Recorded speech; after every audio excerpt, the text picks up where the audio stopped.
he's dangerous. He's got dynamite in both fists. This is a big fight for boxing fans all around the world. How to exploit Joe's weaknesses and recognise his strengths.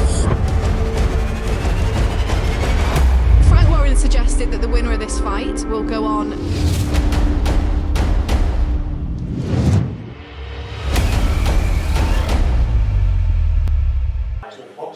Barnabas Hussein here for Seconds Out, here with the juggernaut Joyce and Adam Morallee.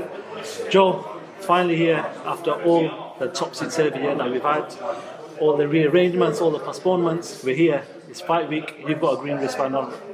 So have you? I've got one, yeah. So we've all. I took mine off yesterday. I had to put my reps on, so I had to take it off. But I am.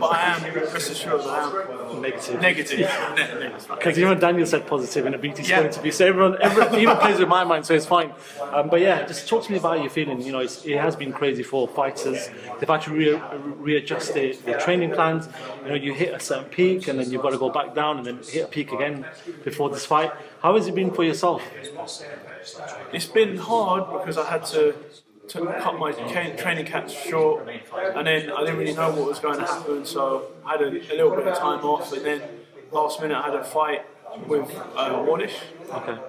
And then I've had a really good fight for this one, really good training camp for this fight, and had did some work with Steve and Greg, and then Salas came over here for a month. So then I got reunited and readjusted to the game plan and what have you. And so here we are. It's fight night, and I'm ready to go, ready for action. Talk about training camp. I've got to come and talk about the news that's just broken out. Yeah.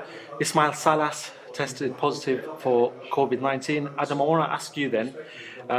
Fights have happened in the past where the trainers tested positive, or a member of the team has tested positive, and the fight's been called off. Tell me what protocols you guys took in place and why this fight is still on. Yeah, so Salas was with Joe during the whole month of October. We wanted him to stay the whole time. He had to go back for Felix Verdejo, which obviously we were happy with, but we had to accept. And then, as a result, he tested negative last week. But we still thought, going on the plane, you can pick it up easy. So he tested negative, then got on the plane. We didn't want to take any chances, so we didn't see Joe. He arrived at the weekend, didn't see Joe. Isolated in a hotel on his own, cab on his own to the hotel here. Took the test, went in his room, unfortunately positive. Found out yesterday, and he got ejected from the bubble yesterday. Joe, just give me your reaction to that, because I know you obviously rate Salas very high. He was your first professional coach when you signed with David here back in the couple of 2017, and I covered that press conference as well. But you've got this good relationship with Salas. He's not here in your corner in your biggest fight of your career. Talk to me about sort of what effects it's had on you. Yeah, it just sucks really. Like yesterday, if you'd asked me the same question, I was a bit flat and deflated, but the show must go on, and I believe in my team. I've got a strong team behind me, and I'm willing to go in and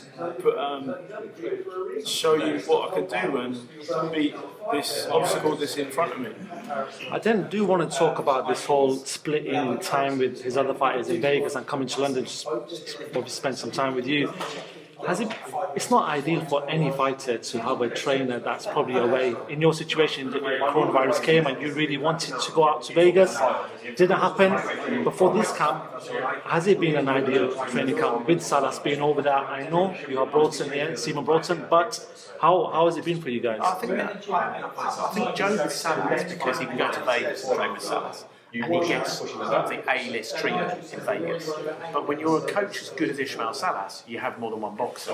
And as I'm sure everyone who's involved in boxing will know, you can't just be a trainer and train one person only. So he trains a lot of people. Unfortunately, because of COVID, it means he's got to still service those fighters. He's got, I think Salas, someone can check, I think he's got a fight every week to the end of the year. So he has a lot of fighters. He gave up a month, which was a huge amount of time for him to be out of his gym. And we wanted him to give up more, but he couldn't. And then he flew back just for one particular fight to come back again. So frustrating, yes, but with him coming over for that month, he was able to develop the game plan. Okay. And that was key.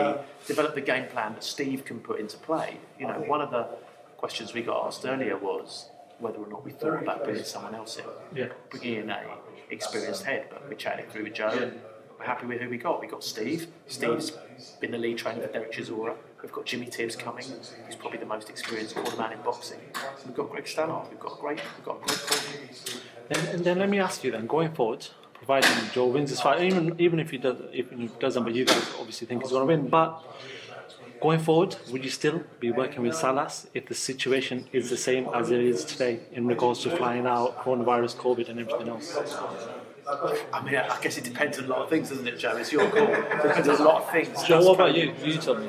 Like, ideally, things go back to or better than before, and then I can just go and do my training camps in Vegas, Las Vegas with him. But if it doesn't, then I might have to. I don't know. I mean, listen. When you look at Joe's training camp, he's in South London. Joe lives in South London. He's got a gym. He's got a great trainer, Steve Broughton. He's got a nice setup. He's got a really, really good setup, Stallard, with Steve Broughton. And so it's really good. You know, Joe wants to train in Vegas with Salas. That's what he wanted to do. That's what we fought hard for. And that's what he can do. But if things turn out, let's see how it goes Saturday night. You know, Steve Broughton could look like Ismael Salas on Saturday night. You know, might have his first almost world champion. Let's see what happens. Yeah, because I rate Steve Broughton. He's trained under a lot of people, and I think he's still learning, but he's got the skills and he's got the head, and I think he's in the makings of a really great trainer. And you listen to him, don't you? Yeah, I listen to him. He's got good advice, and his pads are really good. And, yeah. I mean, the thing about Steve is that he's not a big self-promoter. He doesn't want the limelight. So he's one of those people that's very, very good. Maybe doesn't shout about how good he is. Let's talk about fight weekend, so the hype behind the fight. When you look on BT Sport, it's covered with you guys sitting down, having your face off, your sit down with Sam Jones there, Frank Warren, and that gained a lot of attraction and a lot of views. But how are you dealing with this? This is a different fight to any of the other fights. You've had a lot of media attention on this. I'm sure, you know, Adam and Sam are getting calls from a lot of media outlets wanting to interview you. How are you sort of dealing with this big hype towards this fight?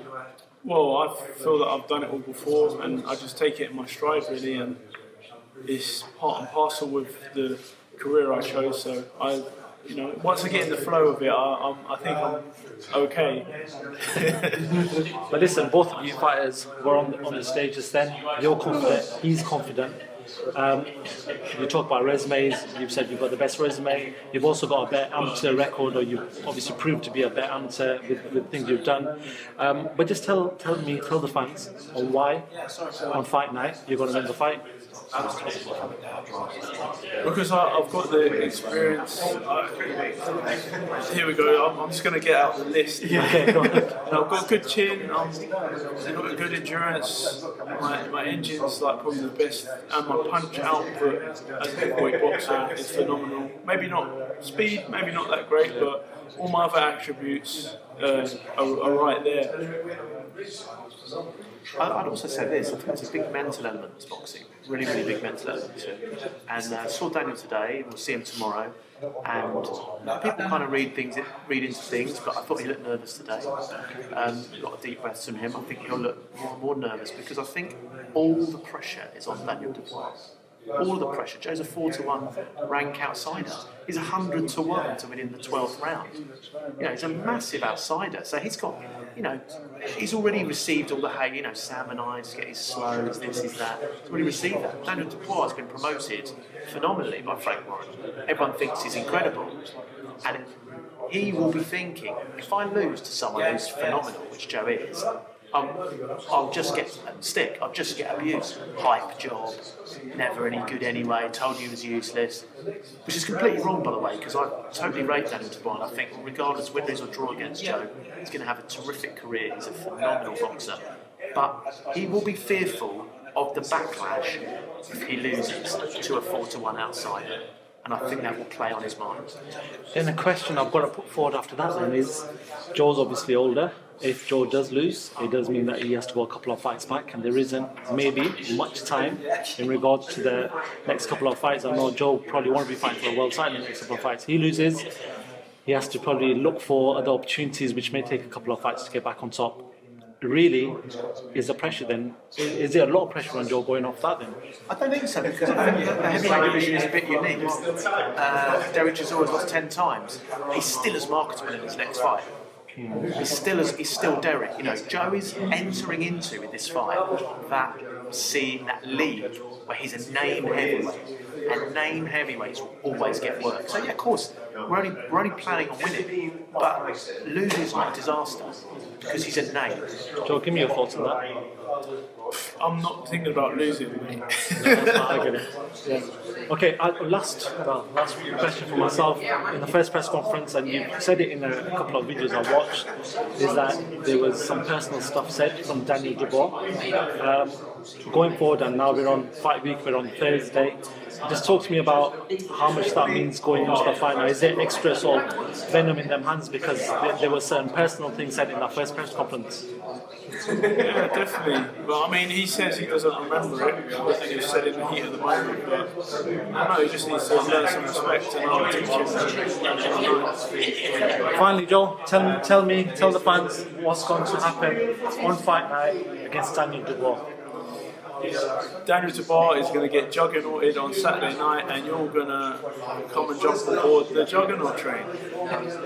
Daniel Dubois, Adam Morallee, thank you so much for giving me the time to Seconds Out, and no doubt we'll speak to you guys in the future. Thank you very much.